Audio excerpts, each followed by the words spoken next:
So we have a lot to talk about with regard to Colorado specifically, and especially the impacts from the federal budget bill. But I want to talk about some breaking news first, and that is that we found out today, just a few hours before this recording, that the Texas Democrats are going to be heading back from their quorum break in California, in Chicago, Illinois, to go back to Texas. And their goal here was to try and raise national attention to the fight that we're in right now, which is that Republicans are trying to gerrymander seats, not just in Texas, but also in Missouri, in Indiana, in Florida, and I'm sure there are a raft of other Republican trifecta states that are looking to, curry favor with Donald Trump when he asks for something.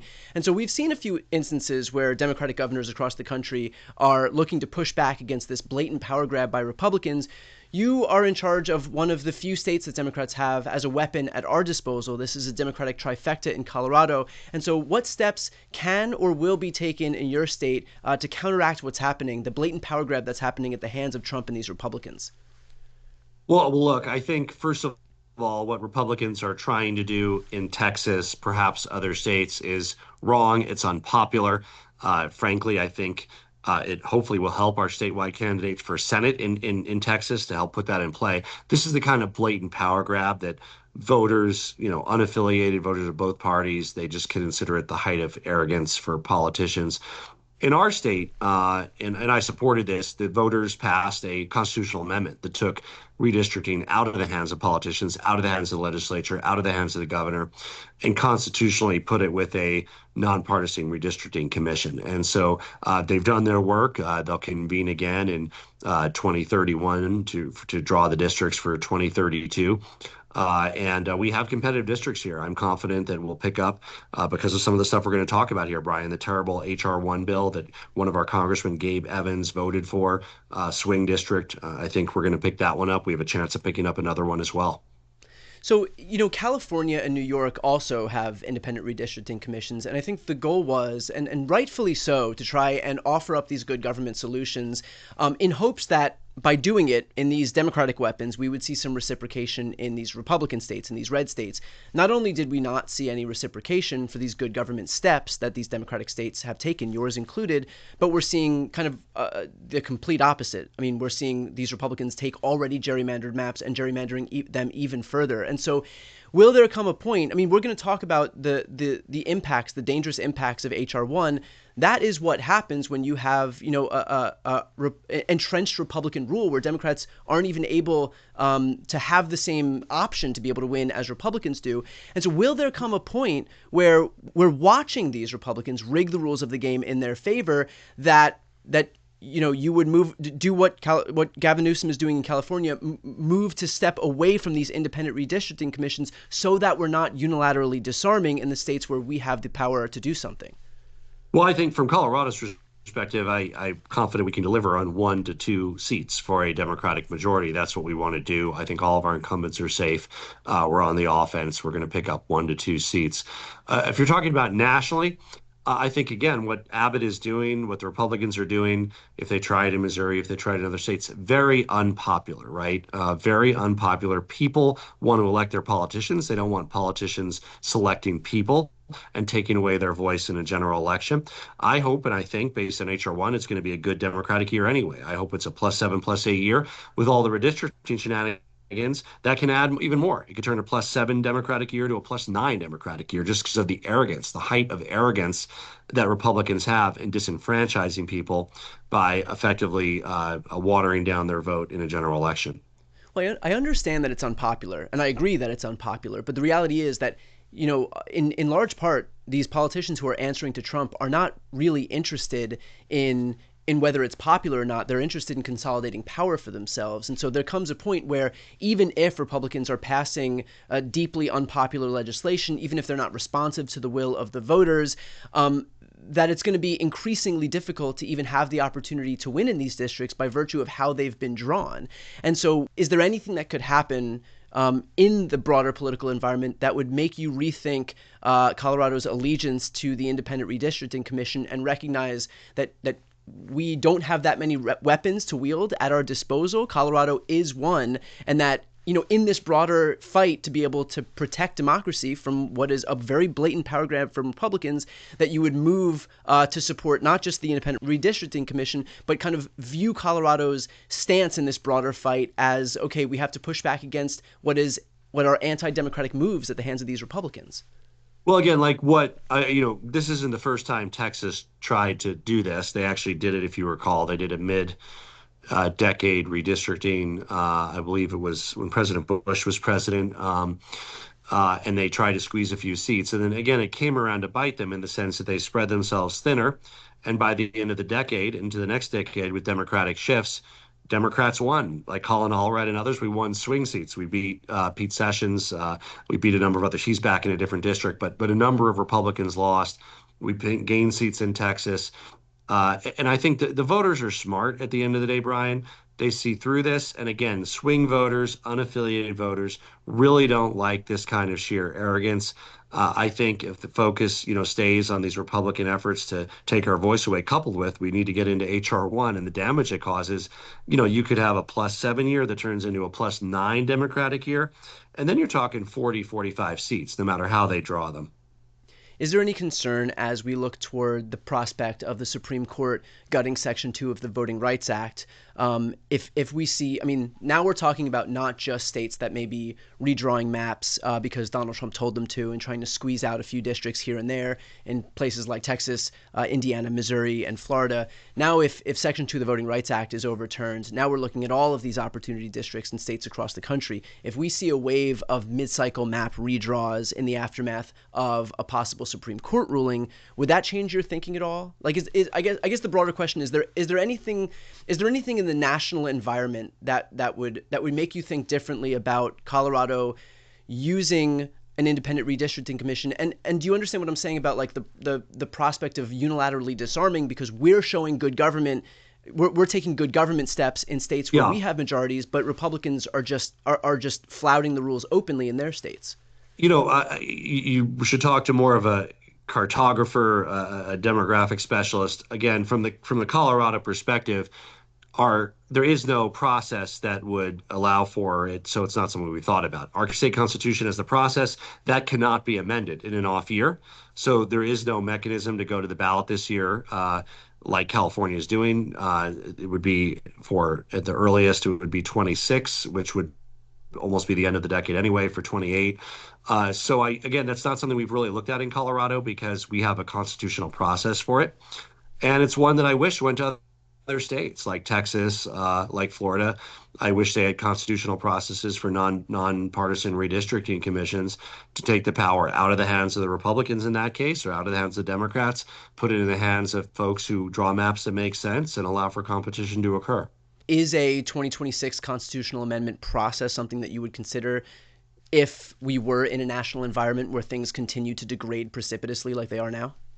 Well, our goal here, and I mentioned this, Brian, we have 1 to 2 seats that we are focused on picking up for the Democrats, the 8th congressional district and the 3rd congressional district. That's a district that Lauren Boebert did represent, but she would have lost and she fled across the state.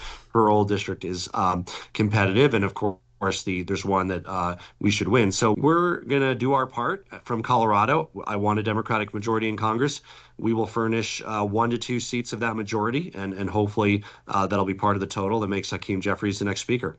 All right, so let's look at HR1, which is the budget bill that Republicans were able to pass out. Can you talk about the biggest impacts that's going to have on your state in particular? Because, of course, Republicans aren't looking to talk about this thing anymore. They got what they needed, which is their tax cut for millionaires and billionaires and a wealth of funding for ICE, which, we're seeing the consequences of that right now. And as far as they're concerned, the bill doesn't exist anymore. But the reality is that the impacts of this bill are going to be far-reaching, especially in the state. So what's it going to look like in Colorado? It's so bad so quickly in that we had a budget surplus in Colorado. Every Coloradan was set to get a tax refund. We call it a Tabor refund. Every Coloradan would get, $100 or whatever it was. Not only was that surplus wiped out by this bill, but it put us into deficit in the current year because of the concurrent tax changes with state law. So I've called our legislature back. They're coming on Thursday. They're going to have to cut health care, cut a lot of the things that we care about just because of that bill in the first year. And that's not even getting into what lays ahead. Medicaid cuts, year two, year three, SNAP cuts, SNAP matches, social safety net is going to be devastated. We're not even there yet. That's a couple years out. I had to call them back this year for the year we're currently in, and because unlike Congress, Colorado and most states have to balance our budget. So we were in balance and had a surplus. The minute President Trump signed that bill, and I know we're not alone in this regard, we have a deficit. We're going to fill it. We're going to do it responsibly, but it's going to be even harder to get ready for the Medicaid cuts ahead in the social safety net as we make sure we take care of all Coloradans' healthcare needs. What kind of an impact is that going to have on folks, not just in each respective district in Colorado, but especially those four Republican districts in Colorado? Yeah, I mean, this was a very unpopular vote that Gabe Evans, freshman congressperson from a close district that went by a couple thousand votes to the Democrat, a couple thousand votes to the Republican. He owns those cutbacks to health care, to SNAP, that were, the cutbacks in state services. I'm sure he'll be reminded of that during the campaign. We have several great Democrats running for that seat. Third congressional district, Congressman Hurd voted for those cuts as well. So this is going to be an albatross around the neck of all the Republicans that voted for it, especially in rural areas where they've run up numbers the last few years, and both of those districts have some rural areas in them where the rural hospitals and residents are going to be hit the hardest. How are you dealing with the fact that a lot of the impacts that they put forward for the deep cuts to Medicaid and food assistance were put there purposefully so that they wouldn't take effect until after the midterm elections? So the Republicans had to figure out a way to do some minor offset to their tax breaks for millionaires and billionaires, which already wasn't fully offset because this bill is going to add $4 trillion to the debt. But that notwithstanding, they wanted to make sure to extract the most money out of the poorest Americans and to do so with the least political consequences. And so how are you thinking about this in terms of your messaging to Coloradans, knowing that the worst impacts of this thing aren't even going to happen until after the election by design? And that's right. And there's going to be a couple $100 million of cuts now, and we're experiencing that. But the cuts will be billions of dollars in year two, in year three, in year four. And of course, you're going to have to pay the piper for these devastating cuts. And I think that while there'll be some people losing health care benefits right away, if they don't renew the tax credits for the health care exchange, we're estimating 100,000 Coloradans will lose their health care. That's only the tip of the iceberg, and it's going to get a lot worse. And it's important to continue to share the story, A, of the people today who are affected, and there are some that are affected as soon as January of this coming calendar year, but B, who's going to be affected in the future if we don't elect a Democratic Congress, Democratic Senate, and change the course. Can I have your general reaction to the fact that really the people are going to be who are going to be hit the hardest here are the folks who rely on Medicaid and food assistance? These are seniors, these are disabled folks, these are children, these are folks who have illnesses, are in the hospital. Like, the fact that those are the people who were targeted so that people like Elon Musk and Donald Trump could enjoy an even bigger tax break for themselves. Just your general reaction to the fact that this is happening in light of the fact that Trump ran yet another populist campaign where he promised to really feel the pain of the little guy. He was talking about the cost of eggs, the cost of groceries, the cost of rent, got into office. First thing he did was launch a trade war that would exacerbate those high costs, but then, hand himself a tax cut that would benefit people in the top 0.1% of Americans. And two points on that. One is that all of this budget change makes the deficit far worse. So it's actually increasing the federal deficit, the federal debt, which is a debt on all of us, a debt on the future ability to do things, upward pressure on taxes for everyday Americans.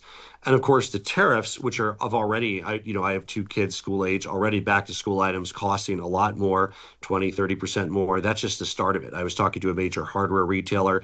They're not even able to restock certain parts. They said prices used to change once a year. They went up 3%. They've had prices change 5 times in the last 6 months, 10, 15% each time.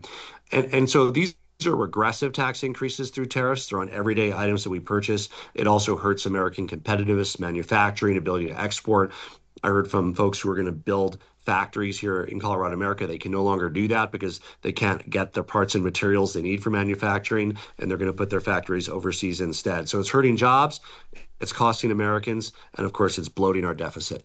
Are people recognizing that pain though, and attributing it to the right people? And I ask because there is a marked difference between the right wing media ecosystem and the left wing media ecosystem. And if the cost of eggs go up half a penny, you'll have everybody from Sean Hannity and Judge Jeanine all the way down to Newsmax, OAN, Ben Shapiro, Dan Bongino, Laura Ingraham, like the whole raft of the right wing media ecosystem will be aligned on this because they are overt partisan political operatives. We don't have the same thing on the left. And so when prices go up 10%, 15% over and over and over as the result of Trump's trade war, there just isn't the same mechanism that we have to get the message out as they have on the right. And so I'm curious, that notwithstanding, are the asymmetry in the media notwithstanding, are people still recognizing that pain is happening and attributing it to the right place?